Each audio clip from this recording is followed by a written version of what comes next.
So, dear students, welcome again. And here we are going to start the short story Boli by K. Abbas from your class 10th Tulip series English by J.K. Bose. In our previous video, we have gone through the background of its author, that is, who was Khwaja Ahmad Abbas, and what was his contribution to Indian literature.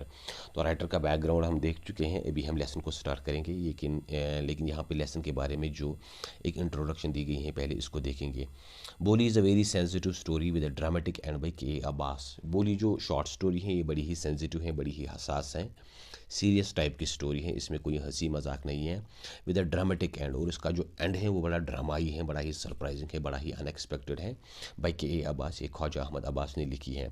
The character not just symbolise simplicity but innocence too. इसमें जो main character हैं, जो protagonist हैं, जिसके इर्द गिर्द ये पूरी स्टोरी रिवॉल्व होती है, वो खाली यहाँ पे सादगी की ही अलामत नहीं है, बट इनोसेंस टू, बल्कि मासूमियत की भी अलामत है.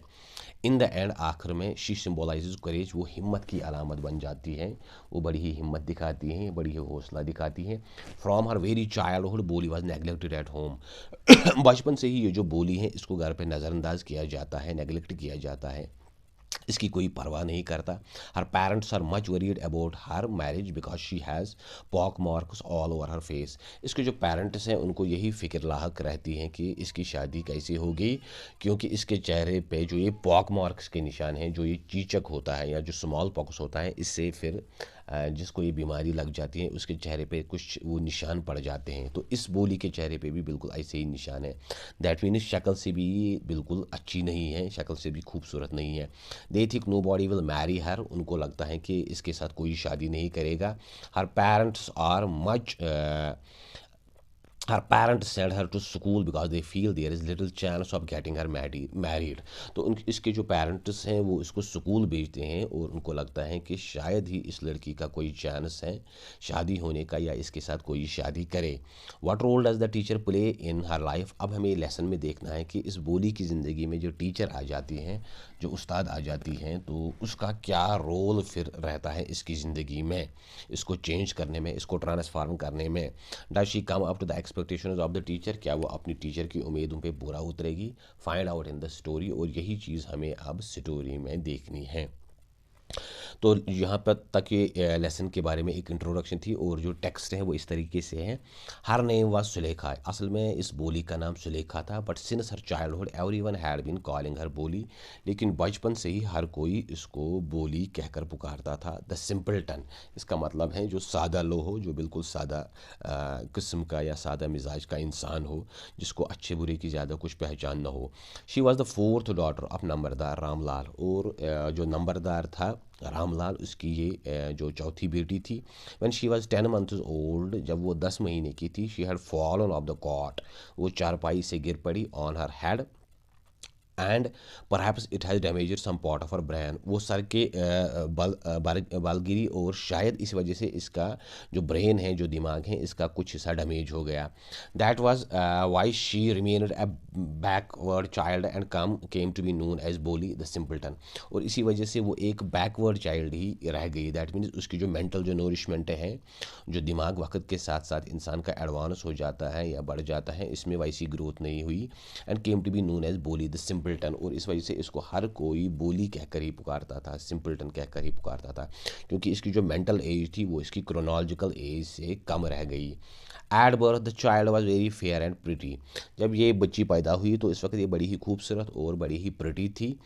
But when she was 10 years old, लेकिन जब वो 10 साल की हो गई, she had an attack of small pox, उसको ये स्मॉल पॉक्स, ये चीचक की बीमारी लग गई. Only the eyes were saved, खाली इसकी आंखें ही इसमें बच गई. But the entire body was permanently disfigured by deep black pock marks, लेकिन उसका पूरा जिस्म ही बिल्कुल ही डिसफिगर्ड हो गया, ख़राब हो गया. तो by these deep black pock marks, जो इस पर ये काले जो ये निशान पड़ गए, पॉक मार्क्स निशान पड़ गए, तो इस वजह से इसका जिस्म बिल्कुल ही बदसूरत या बदशक्ल सा हो गया. Little Sulekha could not speak till she was 5। ये जो सुलेखा थी ये जब तक 5 साल की ना हुई तब तक ये कुछ बोल नहीं पाती थी। And when at last she learn to speak, और आखिर पे जब इसने बोलना शुरू कर दिया, शी स्टैमर्ड, वो थोड़ा बहुत हकलाई। The other children often made fun of her and mimicked her, और जो दूसरे बच्चे होते थे वो अक्सर इसका मजाक उड़ाते थे और इसकी मिमिक्री करते थे, इसकी नकल करते थे।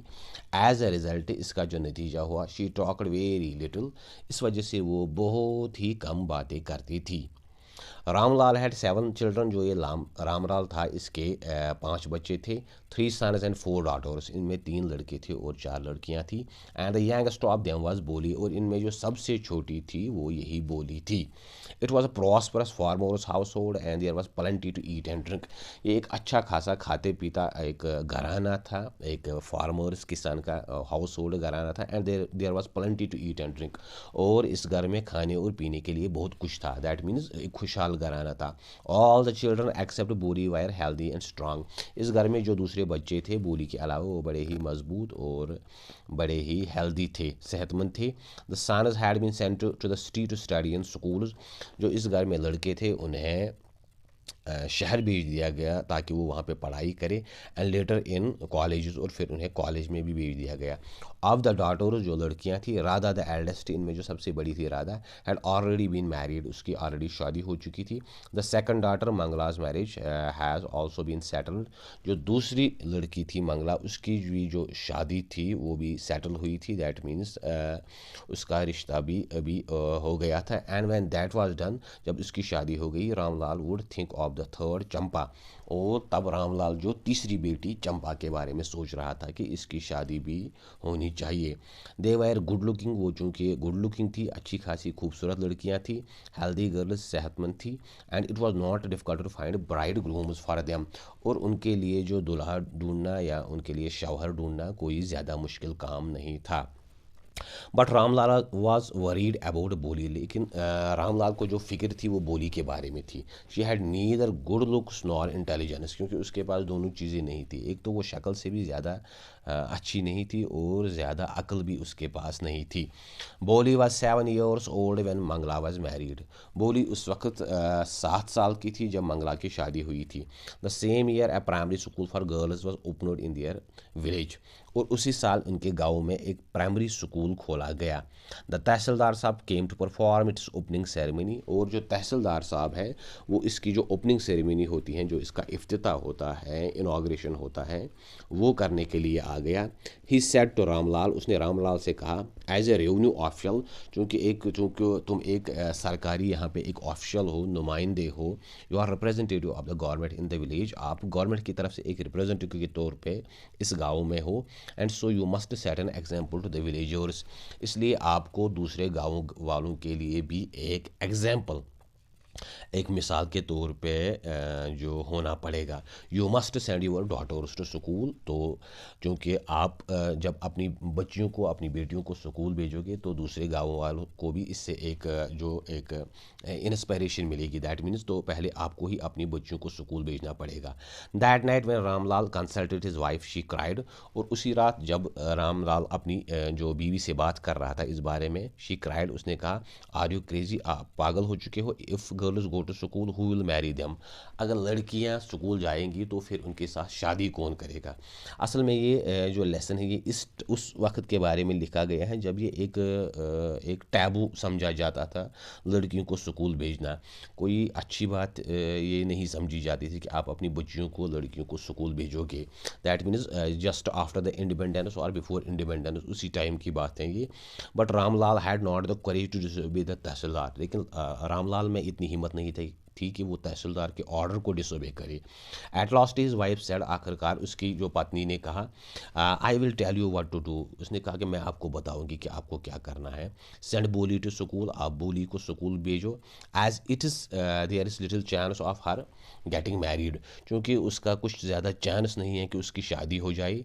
विद हर अगली फेस, उसका चेहरा भी बदशक्ल है। एंड लैक ऑफ सेंस, और उसमें सेंस भी नहीं है, अकल भी नहीं है।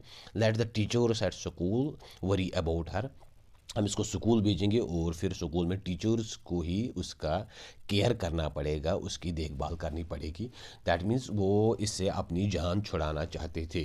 The next day Ramlal caught Boli by the hand and said, दूसरे दिन रामलाल ने बोली को हाथ से पकड़ा और कहा, कम विद मी, आप मेरे साथ आ जाओ, I will take you to school, मैं आपको स्कूल ले जाऊंगी या स्कूल ले जाऊंगी। That means Bholi was frightened, तो बोली थोड़ी बहुत डर गई इससे जब उसका पिता उससे कह रहा था कि मैं आपको स्कूल ले जाऊंगा। She did not know what A school was like, क्योंकि उसको बिल्कुल पता नहीं था कि स्कूल क्या चीज़ होती है।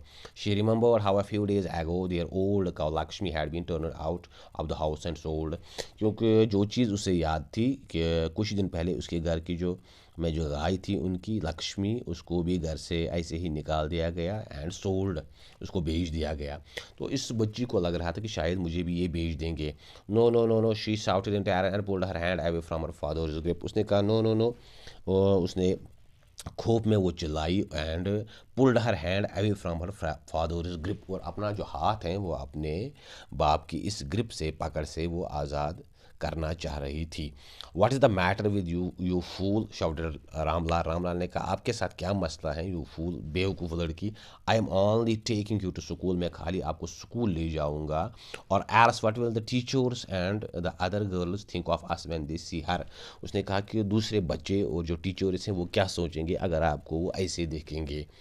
सो new clothes had never been made for Bholi, Bholi के लिए कभी नए कपड़े नहीं सिलवाए गए थे। The old dresses of her sisters were passed on to her, इसको जो कपड़े मिलते थे वो इसकी जो सिस्टर्स हैं, जो इसकी बहनें हैं, उन्हीं की तरफ से वो जो पुराने कपड़े होते थे फिर वो इसको ये ट्रांसफ़र किए जाते थे। No one care to mend or wash her clothes, और घर में किसी को ये परेशानी नहीं थी कि इसके कपड़े धुले हुए हैं, साफ़ हैं। तो but today she was lucky to receive a clean dress, लेकिन आज उसकी खुशकिस्मती थी कि इसको आज एक नया ड्रेस मिल गया, which had shrunk after many washings, जो बहुत सारी जो वॉशिंग्स के बाद थोड़ा श्रंक हो गया था, सुकड़ गया था, एंड नो लॉन्गर फिटेड चंपा, अब वो चंपा को फिट नहीं आता था। शी वॉज इवन बॉथड, उसको नहाया भी गया, and oil was rubbed into her dry and matted hair, और उसके इन खुश्क बालों में जो आज तेल भी वो मल दिया गया। Only then she began to take better than her home, तो खाली आज ही वो जो इस पे रोज़मर्रा इसके घर में जो इसकी हालत होती थी, तो आज वो इससे थोड़ी बहुत बेहतर लग रही थी। तो नेक्स्ट वीडियो में हम देखेंगे बोली जब स्कूल जाती हैं तो स्कूल में इसके साथ क्या मामला पेश आ जाता है, और कैसे जो टीचर हैं वो इसकी ज़िंदगी बदल देती हैं, इसकी ज़िंदगी में बिल्कुल एक रोशनी आ जाती है या एक उम्मीद आ जाती है। सो डियर स्टूडेंट्स, यहाँ तक हमने देख लिया जो लेसन है बोली के अब्बास की, और इस लेसन में भी हमें एक रियलिस्टिक एक रियलिज़म नज़र आ जाता है कि ख्वाजा अहमद अब्बास जो उस वक्त अपने टाइम पे जो इसकी सोसाइटी का हाल था, वही चीज़ असल में वो इस लेसन में हमें समझाना चाहता है। अगर आपको वीडियो अच्छा लगा हो तो उसको ज़रूर शेयर करें, चैनल को सब्सक्राइब करें, बेल आइकन पे क्लिक करें, ताकि जो और नेक्स्ट आने वाली वीडियोज़ हैं वो भी आप तक पहुँच सके। Wish you all the best and thank you.